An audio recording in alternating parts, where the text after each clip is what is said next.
ஒன்று பதிவு பண்ணுறோமுங்க. இப்போ வந்து நாம் வந்து எங்கே இருக்கோம்னா ஆழியாரில் இருக்கிறோமுங்க. இதுதான் ஆழியாரில் இருந்துங்க தண்ணி வெளியேறும் பகுதிங்க. அது வந்து மெயின் ரோடு, அதுதான் மெயின் ரோடு, இதுதான் மெயின் ரோடு. இது வந்து வாய்க்காலுக்கு போகிற பாசனத்துக்காக போகிற தண்ணீருங்க. அதே வந்து நாம் அப்படியே வந்துங்க உள்ள ஆழியார், இதுதான் டேமுங்க. ஆழியார் டேமில் தண்ணி ஃபுல்லாக நிற்கிது பாருங்கள். பாசனத்துக்காக தண்ணி ஆழ்ந்துவே ரெடியாக நிற்கிது. அதோட தண்ணி தான் வந்து ஃபுல்லாக நிற்கிது.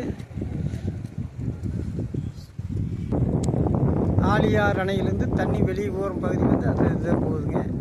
இதுதான் வந்து ஆழியாரோட போர்.